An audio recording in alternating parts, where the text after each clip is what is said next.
Gilles Deleuze, imagen, movimiento, imagen-tiempo. Estábamos en esto. ¿Por qué Kant concibe así al hombre? ¿Por qué esta idea de facultades heterogéneas? ¿Por qué ha sido necesario esperar a Kant? Mi respuesta es simple. La metafísica no puede, no es que no quiera, no puede alcanzar ese término de las facultades heterogéneas. Para alcanzarlo, Kant opera lo que él mismo ha llamado su revolución, a saber, la sustitución de la crítica en la metafísica. ¿Por qué la metafísica no puede? Lo hemos visto la última vez. Lo que define a la metafísica desde el cristianismo y su relación con la teología es la posición de lo infinito como primero con relación a lo finito. Comprendido el que nuestras facultades son necesariamente homogéneas de derecho. Curioso, ¿por qué si lo infinito es primero con relación a lo finito, nuestras facultades son homogéneas de derecho? Porque somos finitos de hecho, pero la finitud no es más que un hecho. Lo primero con relación a lo finito es lo infinito, pero ¿qué es lo infinito? Primero que todo, el entendimiento de Dios. El entendimiento infinito. Toda la metafísica del siglo XVII está llena de consideraciones sobre el entendimiento infinito. Pero, ¿qué es el entendimiento infinito de Dios? Dios es el ser para el que no hay dado. En efecto, Dios crea y crea ex nihilo, es decir, a partir de nada. No hay un material que le sea dado. Desde entonces para Dios no existe la distinción entre un dado y un actuado. En otros términos, la diferencia entre dado y creado no existe para Dios. Para Dios no existe diferencia entre receptividad y espontaneidad. Dios es únicamente espontaneidad. Entonces, ¿qué es lo dado? Lo dado es una espontaneidad despojada. Solo hay dado para la criatura, porque la criatura es finita. Lo dado es solo una espontaneidad despojada. En otros términos, nosotros, siendo de hecho seres finitos, decimos, hay lo dado. Para Dios no hay lo dado. Nuestra finitud es la que hace la diferencia de la receptividad y de la espontaneidad. Esta diferencia no vale a nivel de Dios. Ahora bien, Dios es el derecho, es decir, es el estado de cosas tal como es de derecho. ¿Ven? Es muy simple. Para que el kantismo sea posible, es necesario que haya una promoción de la finitud. Es necesario que la finitud ya no sea considerada como un simple hecho de la criatura. Es necesario que la finitud sea promovida al estado de potencia constituyente. Por esto a Heidegger le gusta tanto reclamarse kantiano. Kant es el advenimiento de la finitud constituyente, es decir, que la finitud ya no es un simple hecho que deriva de un infinito originario. La finitud es originaria. Esa es la revolución kantiana. Entonces ve el día la irreductible heterogeneidad de dos facultades que me componen, es decir, que componen mi espíritu, la receptividad y la espontaneidad. Receptividad del espacio-tiempo, espontaneidad del yo pienso. En fin, el hombre deviene disforme, disforme en el sentido etimológico de la palabra, es decir, disforme. Claudica sobre dos formas heterogéneas y no simétricas, receptividad de la intuición y espontaneidad del yo pienso. Ahí estamos. Si me han seguido pueden esperar algo. De Descartes a Kant, de Descartes que mantiene todavía explícitamente el primado de lo infinito sobre lo finito, y que por eso era un gran pensador clásico, es decir, del siglo XVII. Bien, de Descartes a Kant, la célebre fórmula del cogito, pienso entonces hoy, cambia de hecho de sentido. La última parte de Las palabras y las cosas implica un gran número de referencias a Kant y retoma el tema heideggeriano de romper así con la metafísica que nos presentaba un infinito constituyente y una finitud constituida. Con Kant la finitud deviene constituyente. Foucault utiliza admirablemente este tema, pero Heidegger es el primero que ha extraído y definido a Kant por esta operación de la finitud constituyente. En ese momento digo que es necesario que el cogito tome otro sentido. Les pido poner mucha atención. En Descartes el cogito se presenta de otra manera. Descartes nos dice primero, yo pienso. ¿Qué es eso? Es la primera proposición. ¿Qué quiere decir yo pienso? Yo pienso es una determinación indubitable. ¿Por qué indubitable? Porque no puedo dudar de todo lo que quiera. Puedo dudar de que usted exista, puedo dudar de que yo exista. Hay una cosa de la que no puedo dudar y es que yo pienso. ¿Por qué no puedo dudar de que yo pienso? Porque dudar es pensar.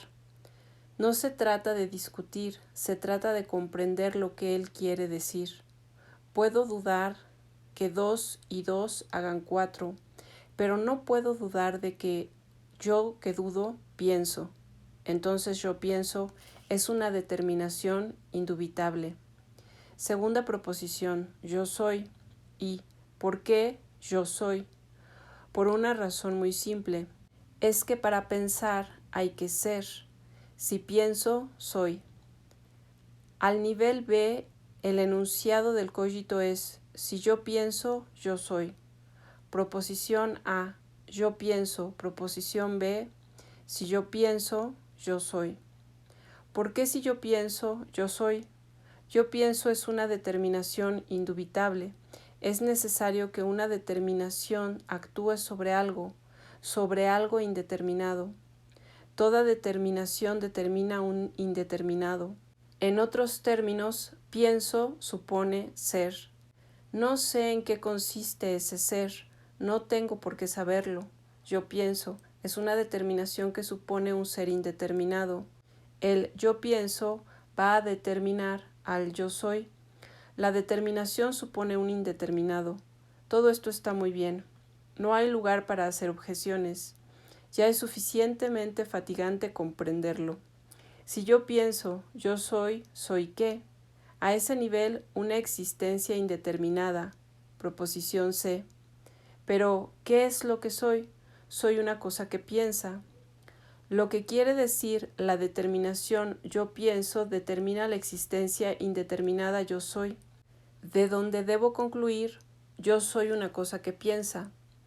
El enunciado del cogito sería entonces A, yo pienso.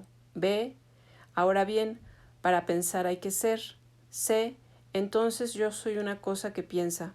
En otros términos, yo diría que Descartes opera, y eso es muy importante para el porvenir, con dos términos, yo pienso y yo soy, y una sola forma, yo pienso. En efecto, yo soy es una existencia indeterminada que no tiene forma. El pensamiento es una forma y determina la existencia indeterminada. Yo soy una cosa que piensa, hay dos determinaciones, yo pienso y yo soy, y una sola forma, yo pienso, de donde se concluye, yo soy una cosa que piensa. Ahora escuchemos a Kant. Conserva A y B. Dirá, yo pienso A y yo pienso es una determinación. Dirá, de acuerdo respecto a B, a saber que la determinación implica una existencia indeterminada. Yo pienso implica yo soy. La determinación lo debe ser sobre algo indeterminado. Sucede como si Kant descubriera a la salida de B un bloqueo y le dice a Descartes, usted no puede ir más lejos, no puede concluir, yo soy una cosa que piensa. ¿Por qué? Descartes no lo puede concluir porque es muy simple. Es verdad que yo pienso, es una determinación, es decir, el yo pienso determina una existencia indeterminada, a saber yo soy, pero todavía es necesario saber bajo cuál forma la existencia indeterminada es determinable. Una vez más, Descartes tenía demasiada prisa. Él ha creído que la determinación podía actuar directamente sobre lo indeterminado, y como yo pienso, la determinación implica yo soy, la existencia indeterminada concluye yo soy una cosa que piensa. Nada, puesto que cuando yo digo soy, la existencia indeterminada implicada en la determinación pienso, por eso no he dicho bajo cuál forma la existencia indeterminada era determinable y bajo cuál forma la existencia indeterminada es determinable. Es un pensamiento prodigioso. La existencia indeterminada yo soy solo es determinable en el espacio y el tiempo, es decir, bajo la forma de la receptividad. La existencia indeterminada yo soy solo es determinable en el espacio y en el tiempo, es decir, aparezco en el espacio y en el tiempo. La existencia indeterminada solo es determinable bajo la forma de la receptividad. ¡Qué historia! ¿Por qué yo pienso es mi espontaneidad, mi determinación activa? Pero he aquí que mi espontaneidad, el yo pienso, solo determina mi existencia indeterminada en el espacio y en el tiempo, es decir, bajo la forma de la receptividad. En otros términos, la determinación no puede actuar directamente sobre lo indeterminado. No hay solo dos términos, la determinación y lo indeterminado. Hay tres términos, la determinación, lo indeterminado y lo determinable. Descartes se ha saltado un término. Pero entonces, si mi existencia indeterminada solo es determinable bajo la forma de la receptividad, es decir, como la existencia de un ser receptivo, no puedo determinar mi existencia como la de un ser espontáneo, solo puedo representarme mi espontaneidad. Yo, ser receptivo que no soy determinable más que en el espacio y en el tiempo, solo puedo representarme mi propia espontaneidad y solo representármela como qué, como el ejercicio de otro. El año pasado yo había relacionado la fórmula de Kant a la de Rimbaud. Yo es otro. Yo es otro.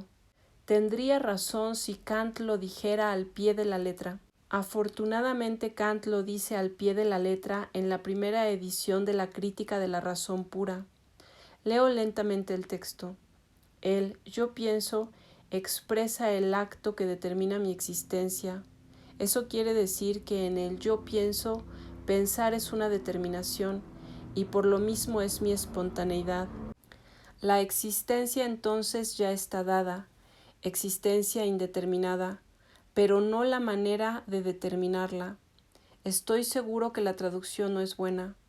No se trata de la manera de determinarla, se trata de que eso quiere decir bajo el modo bajo el cual ella es determinable. La existencia está dada, pero no la manera bajo la cual ella es determinable. Para esto se necesita la intuición de sí mismo, es decir, la receptividad, que tiene por fundamento una forma, es decir, el tiempo que pertenece a la receptividad. El tiempo es la forma bajo la cual mi existencia es determinable. Entonces no puedo determinar mi existencia como la de un ser espontáneo, sino que solo me represento la espontaneidad de mi acto de pensar o de determinación, y mi existencia solo es determinable en la intuición como la de un ser receptivo. Mi existencia no es determinable más que en el tiempo como la existencia de un ser receptivo, el cual, ser receptivo, desde entonces, se representa su propia espontaneidad como la operación de otro en mí. ¿Ven la belleza de todo esto? Yo decía que hay una falla en el cogito. En Kant el cogito está completamente astillado. En Descartes era plano como un huevo. ¿Por qué? Porque estaba envuelto y bañado por Dios. Pero con la finitud constituyente, camino sobre dos piernas, receptividad y espontaneidad. Verdaderamente es la falla al interior del cogito, a saber, el yo pienso, espontaneidad, determina mi existencia, pero mi existencia solo es determinable como la forma de un ser receptivo. Entonces yo, ser receptivo, me represento mi espontaneidad como la operación de otro sobre mí, y ese otro es yo. ¿Qué hace Kant? Ahí donde Descartes veía dos términos y una forma, él ve tres términos y dos formas. Tres términos: la determinación, lo indeterminado y lo determinable. Dos formas: la forma de lo determinable y la forma de la determinación, es decir, la intuición, el espacio-tiempo y el yo pienso, la receptividad y la espontaneidad. La luz es algo más que un medio físico. Es un medio físico, pero es algo más. Es lo que Godet quería, a saber, un indivisible. Es una condición de la experiencia y del medio. Es una condición indivisible. Es lo que los filósofos llaman un a priori. Los medios se desarrollan o se extienden en la luz. La luz no es un medio. La luz es una condición a priori. Godet lo señala contra Newton. Los enunciados médicos son enunciados sobre o de la sinrazón, pero en el hospital general no se cuida. Vigilar y castigar, a mi manera de ver, va muy lejos y entrevé la prisión como lugar de visibilidad de crimen, lugar de visibilidad de la infracción. De otra parte, el derecho penal es un régimen de enunciado. ¿Tienen una forma común? La respuesta de Foucault, en sus largos análisis históricos, es no, no hay formas comunes. En el momento mismo en que la prisión aparece o se generaliza, él busca en otra dirección el derecho penal, los enunciados del derecho penal. Toda la evolución del derecho penal del siglo XVIII se hace sin referencia a la prisión. Esta es un castigo entre otros. ¿De qué se ocupa el derecho penal? Como los enunciados médicos se ocupan ya no del loco, sino de la sinrazón, los enunciados jurídicos se ocupan del delincuente. La delincuencia es el objeto específico de los enunciados. ¿Por qué? ¿Qué quiere decir literalmente que la delincuencia es el objeto específico de los enunciados? Quiere decir que los enunciados del derecho penal en el siglo XVIII, en su evolución, en la evolución del derecho, clasifican y definen de una nueva manera las infracciones. La delincuencia es el nuevo objeto de los enunciados de derecho, es decir, que es una nueva manera de clasificar las infracciones. Encontraremos este tema más tarde. Busco únicamente despejar un esquema casi formal. Entonces, del lado de lo visible tenemos la prisión, al prisionero. Del otro lado, del lado de lo leíble, tenemos los enunciados y al delincuente. Esto está en la segunda parte de Vigilar y Castigar, capítulo 1 y 2. La prisión no remite a un modelo jurídico. La prisión no es tomada en cuenta en los enunciados del derecho penal. ¿De dónde viene? Viene de otro horizonte, y ese horizonte es el de las técnicas disciplinarias. Las técnicas disciplinarias son absolutamente diferentes de los enunciados jurídicos. Encontramos técnicas disciplinarias al nivel de la escuela, en el ejército, en el taller. Eso no es un horizonte jurídico. Si bien el enunciado jurídico jamás podrá decir frente a una prisión, esta es una prisión, el enunciado jurídico deberá decir frente a una prisión, esta no es una prisión. Seguramente es necesario prever una objeción. La prisión produce enunciados y el derecho penal, como forma de expresión, remite a contenidos particulares. En la medida en que los enunciados de derecho penal clasifican las infracciones de una nueva manera en el siglo XVII, es necesario que, por fuera de los enunciados, en el mundo visible, las infracciones hayan cambiado de naturaleza. Y lo vemos, en el siglo XVIII tiende a hacerse una evolución de las infracciones. Las infracciones devienen cada vez más atentados contra la propiedad. A finales del siglo XVII, la criminalidad era esencialmente un ataque a la persona. En el siglo XVIII se opera un cambio de las infracciones que ha sido muy bien estudiado por Shaw, Shaun ha trabajado en los archivos normados para mostrar cómo se desarrollan estadísticamente las infracciones fundadas sobre pequeños grupos de criminalidad, contrariamente a las grandes bandas anteriores del tipo estafadores, que ya no atacan a las personas, atacan los bienes. Debo decir que los enunciados remiten a los contenidos extrínsecos y que las visibilidades remiten a los enunciados.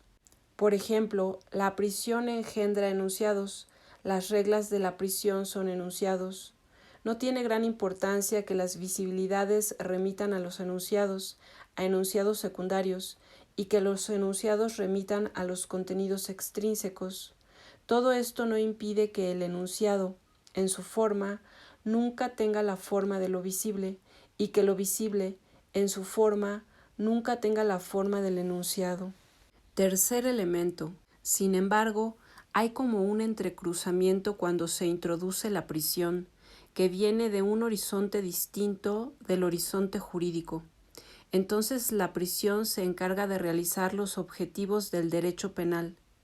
Viene de otra parte, tiene otro origen distinto al derecho penal, pero una vez sabe imponerse, en ese momento, sí, ella realiza los objetivos del derecho penal y, en un sentido, mejor que el derecho penal. Foucault analiza esos objetivos del derecho penal: individualización de la pena, modulación de la pena. Y aquí las modulaciones de las penas, las individualizaciones de la pena van a hacerse al interior de la prisión, una vez existe la prisión y se impone.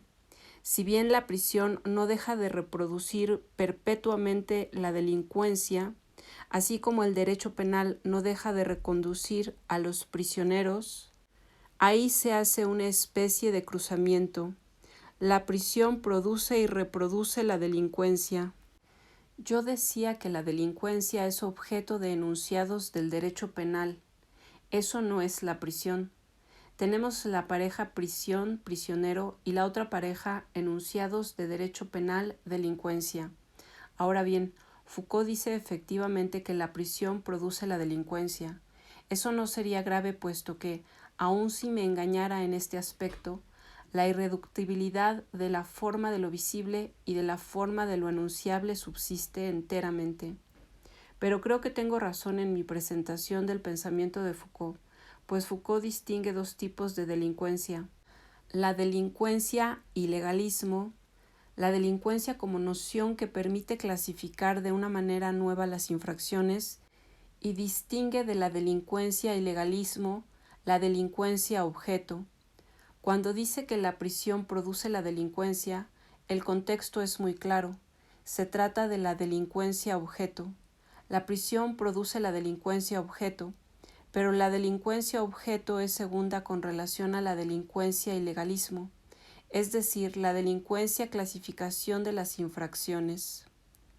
Veremos más adelante que los análisis históricos de Foucault son binarios, distinguen frecuentemente dos tiempos sucesivos. Hay que preguntarse por qué esta tan curiosa, tan sorprendente binariedad. La vemos en Vigilar y castigar. Primer tiempo, la prisión y el derecho penal tienen dos formas diferentes, irreductibles, pero en el segundo tiempo se cruzan. A saber, el derecho penal reconduce a los prisioneros, es decir, vuelve a proporcionar perpetuamente prisioneros. La prisión reproduce perpetuamente la delincuencia. Siempre volvemos sobre la necesidad que tenemos de mantener estos tres puntos de vista que intentamos desenredar, a saber, heterogeneidad de esas dos formas, negación de cualquier isomorfía. No hay isomorfismo entre lo visible y lo enunciable. Segundo punto, el enunciado tiene el primado. Él es determinante. Tercer aspecto, hay captura mutua entre lo visible y lo enunciable, de lo visible a lo enunciable y de lo enunciable a lo visible. Típicamente hemos visto, la prisión reproduce la delincuencia, el derecho penal reconduce a la prisión o vuelve a suministrar prisioneros. Vemos la captura mutua, vemos que todo el pensamiento de Foucault es irreductible, y tanto más irreductible al análisis de las proposiciones, al análisis lingüístico, por cuanto, de una parte, vemos que lo visible y lo enunciable están en una relación diferente a la de la proposición y el referente, a la de la proposición y el estado de cosas. De otra parte, lo visible y lo enunciable están en una relación diferente a la de significado y significante. No puedo decir que la prisión es el significado y el derecho penal el significante, ni referente de la proposición, ni significado de un significante. Foucault puede, con pleno derecho, estimar que su lógica de los enunciados, doblada de una física de la visibilidad, se presenta bajo dos formas. Entonces volvemos a abrirnos frente a cuatro confrontaciones a hacer, en función de esta heterogeneidad fundamental de lo visible y del enunciado.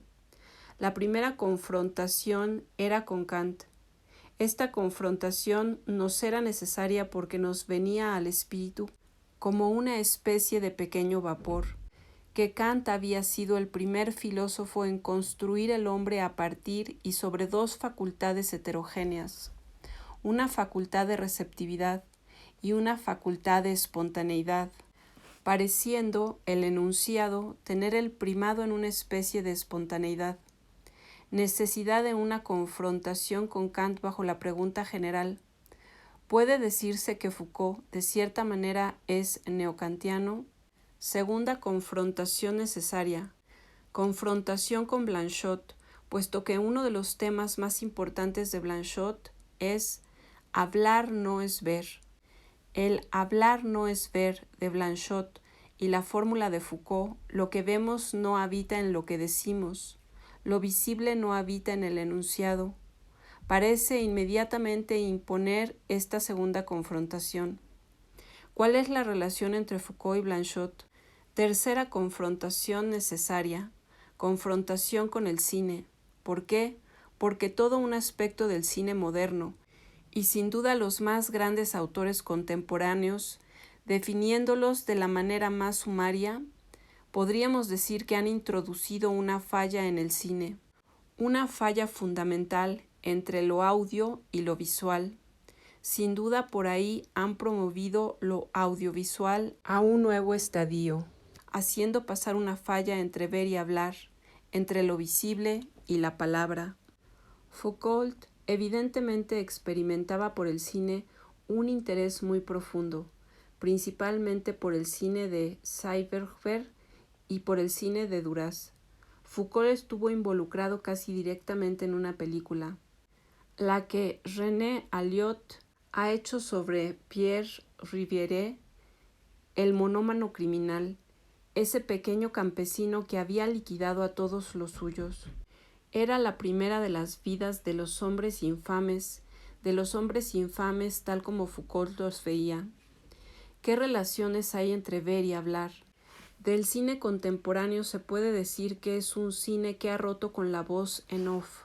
Estamos forzados a distinguir dos ejercicios de la palabra, uno al que yo llamaría ejercicio empírico de la palabra. Hablo. Durante el día es necesario que haga un ejercicio empírico de la palabra. Hablo de lo que veo en tanto que otro me ve hablar. El ejercicio empírico es, ¿has visto? Él llora. Puedo suponer que no ha visto nada. Hablo de alguien que dice que no ha visto, relativamente. A este nivel, al nivel del ejercicio empírico de la palabra, hablo de algo que de una manera u otra podría también ser visto. Lo que llamo ejercicio superior es cuando hablo de lo que no es visible, o, si prefieren, hablo de lo que únicamente puede ser hablado. El ejercicio superior de la palabra nace cuando la palabra se dirige a eso que solo puede ser hablado. ¿Hay algo que solo pueda ser hablado? Se puede decir que no, pero para Blanchot hay algo que solo puede ser hablado. La muerte es un ejemplo. ¿Y por qué algo que solo puede ser hablado definiría el ejercicio superior de la palabra? Es también algo que no puede ser hablado, subentendido. Lo que solo puede ser hablado es algo que no puede ser hablado desde el punto de vista del uso empírico, pero el uso empírico de la palabra es hablar de lo que igualmente puede ser visto. Lo que solo puede ser hablado es lo que se hurta a todo uso empírico de la palabra. Entonces lo que solo puede ser hablado es lo que no puede ser hablado desde el punto de vista del uso empírico. Lo que solo puede ser hablado desde el punto de vista del ejercicio superior es lo que no puede ser hablado. En otros términos, ¿qué es lo que solo puede ser hablado desde el punto de vista del ejercicio superior? La respuesta de Blanchot es el silencio. En otras palabras, lo que solo puede ser hablado es el límite propio de la palabra. El ejercicio superior de una facultad se define cuando esta facultad toma por objeto su propio límite. Entonces esperamos que Blanchot nos diga exactamente lo mismo para la visión, pues si hablar no es ver, en la medida en que hablar es hablar del límite de la palabra, hablar de lo que solo puede ser hablado, habría que decir, e inversamente, si hablar no es ver, ver no es hablar. Es decir, que para la visión también habría un ejercicio empírico.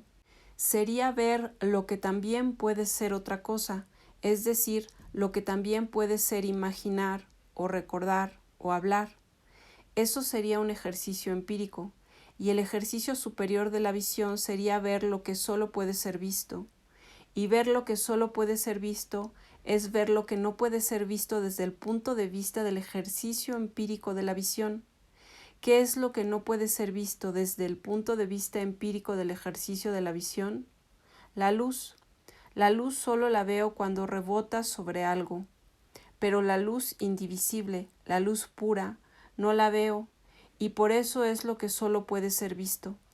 En otros términos, al igual que la palabra solo encuentra su objeto superior en lo que no puede ser más que hablado, la visión encuentra su objeto superior en lo que solo puede ser visto. ¿Por qué Blanchot no dice y nunca dirá, hablar no es ver e inversamente? En el texto de las palabras y las cosas, Foucault dice e inversamente, lo que se ve no habita en lo que se dice, e inversamente, lo que se dice no habita en lo que se ve. Mantiene las dos facultades ver y hablar como.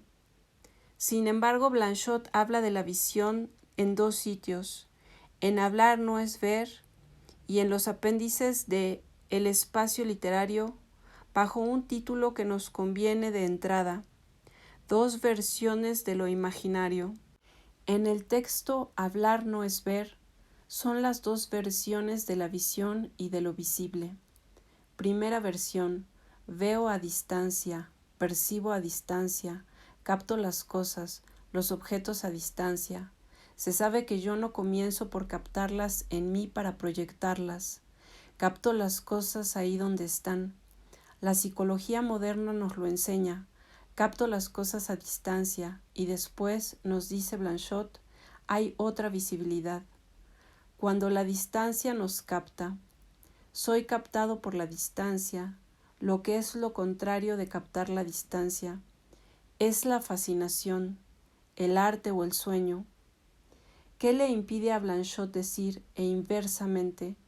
No puede decirlo porque eso arruinaría el silencio. La aventura de lo visible no hace más que preparar la verdadera aventura que debe ser la de la palabra.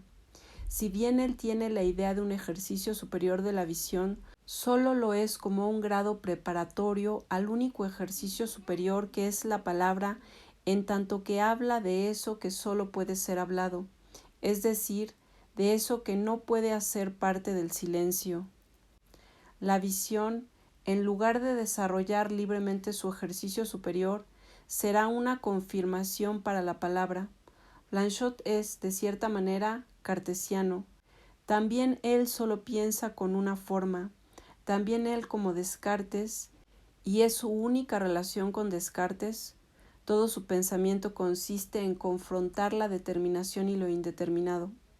No es cartesiano porque en él la relación de la indeterminación y de lo indeterminado es, de hecho, diferente de como pasa en Descartes. La determinación y lo indeterminado en Blanchot y es lo que lo obsesiona, permanece cara a cara, es una especie de enfrentamiento sin fin. La frase clave de Blanchot. Este tema se encuentra en el prefacio de Blanchot al absolutamente bello libro de Jaspers sobre Hölderlin. El texto de Blanchot es: ¿cómo lo determinado puede sostener una relación verdadera con lo indeterminado? Dicho esto, que lo determinado nunca reduce a lo indeterminado, mientras que en Descartes lo determinado no deja subsistir lo indeterminado. En Blanchot no es así. Lo determinado se sostiene en lo indeterminado de tal manera que subsiste lo indeterminado. Hay una especie de cortocircuito de la determinación y de lo indeterminado, al punto que la determinación más radical sale de la indeterminación más pura. ¿En qué piensa? ¿Qué son los monstruos de Goya? Son la determinación en cuanto ella sale inmediatamente de un indeterminado que subsiste a través de ella. Es lo que Blanchot llama una relación verdadera de lo determinado con lo indeterminado, una relación verdadera de tal manera que lo indeterminado subsiste a través de la determinación y que la determinación sale inmediatamente de lo indeterminado. Se llamará un monstruo a la determinación que sale inmediatamente de un indeterminado que subsiste bajo la determinación. Bueno, tenemos la respuesta. Blanchot no puede decir, e inversamente puede decir, hablar no es ver, no puede decir, ver no es hablar, pues él solo ha concebido una forma, la determinación, forma de la determinación, forma de la espontaneidad de la palabra, y la palabra está relacionada con la determinación. Entonces ver o bien se deslizará en lo indeterminado, o bien solo será una especie de estado preparatorio para el ejercicio de la palabra. Es necesario ver la diferencia con Foucault. Hemos hecho algo más que eso. Para Foucault hay dos formas, la forma de lo visible y la forma de lo enunciable. Contrariamente a Blanchot, Foucault ha dado una forma a lo visible. La diferencia es minúscula, pero muy importante. Para Blanchot todo pasaba por una relación de la determinación y de lo indeterminado puro. Para Foucault, y entonces él es kantiano y no cartesiano, todo pasa por una relación de la determinación y de lo determinable, teniendo los dos una forma propia. Hay una forma de lo determinable no menos que una forma de la determinación. La luz es la forma de lo determinable, tanto como el lenguaje es la forma de la determinación. Lo enunciable es una forma, pero lo visible también es una forma. Entonces Foucault está obligado a añadir, e inversamente. De golpe eso nos arrastra hacia nuestra tercera confrontación. Si Foucault hace pasar la falla entre dos formas, forma de lo enunciable y forma de lo visible, forma de la determinación y forma de lo determinable, lo que había hecho antes, raramente, bueno, no tan raramente, quienes llevaban el cine hasta la potencia del audiovisual, de un audiovisual creador, no de un conjunto audiovisual, sino al contrario, una distribución de lo audio y lo visual de un lado a otro de la falla. Digo que eso es lo que define al cine. Lo hemos visto el año anterior. El cine sería no un conjunto audiovisual, sino al contrario, una distribución, lo audio y lo visual de una parte a otro de la falla. ¿Qué pasa en esas obras que no animan a muchos espectadores y que, sin embargo, son el verdadero cine de hoy? El cine de Silverberg, de los Straub y de Marguerite Duras. Es el nuevo uso de la palabra, el nuevo uso del parlante. Ese nuevo uso del parlante se inserta completamente en nuestro problema. ¿Por qué? Porque durante mucho tiempo, al menos en apariencia, es quizá muy complicado, pero al menos en apariencia, hablar era ver, y el cine ha devenido parlante bajo esa forma. Lo parlante era verdaderamente una dimensión de la imagen visual. Hablar era ver. De otra parte, hablar podía no ser visto, y en ese momento era la palabra fuera de campo. Ahora bien, el fuera campo, palabra no vista, lo escuchado pero no visto, el fuera campo es una dimensión del espacio visual. El fuera campo es una dimensión del espacio visual, puesto que es el prolongamiento del espacio visual fuera del cuadro. No es por eso que no es visual, de hecho no lo vemos, pero el fuera campo solo puede definirse como lo que está más allá del cuadro visual. Bajo esos dos aspectos podemos decir que el primer parlante en el cine era de tipo hablar es ver, sean las palabras de la gente que se ve en la pantalla y esta palabra hace ver algo, sea la palabra fuera campo y el fuera campo, la voz en off, esa palabra viene a decorar, a rellenar el fuera campo, siendo el fuera campo una dimensión de lo visual. Ahora bien, ya las cosas no son así. Esta vez hay una falla entre ver y hablar. Cinematográficamente, ¿cómo se presenta esta falla? La palabra cuenta una historia que no vemos. La imagen visual hace ver lugares que no tienen o que ya no tienen historia, es decir, lugares vacíos de historia. Es un verdadero cortocircuito entre esta historia que no se ve y lo visto que no tiene historia, ese visto vacío. ¿Cuál será el primero? Se puede buscar entre los cineastas de la preguerra, es posible. El hecho es que eso no podía ser resuelto ahí en ese momento. Lo que digo no podía verse. ¿Por qué? Porque eso no alcanzaba nuestro umbral de percepción. Aun si la gente lo hacía, no alcanzaba nuestro umbral de percepción. Aún ahora cuando nos encontramos frente a una película de los Straub o de Sieberger, nuestros hábitos perceptivos son extrañamente trastornados. Ahí no estaban las condiciones. El primero es Osu y, sin embargo, Osu llega muy tarde al parlante. Con Osu aparece la disyunción entre un acontecimiento hablado y una imagen vacía de acontecimiento. El tipo habla, cuenta generalmente un acontecimiento insignificante. Está en un espacio en donde hay un personaje fuera de campo, el que habla, y habla solo en un espacio vacío. Disyunción entre el acontecimiento hablado y la imagen acontecimiento. Es la misma cosa que una disyunción entre una historia que no vemos y un lugar vacío de historia.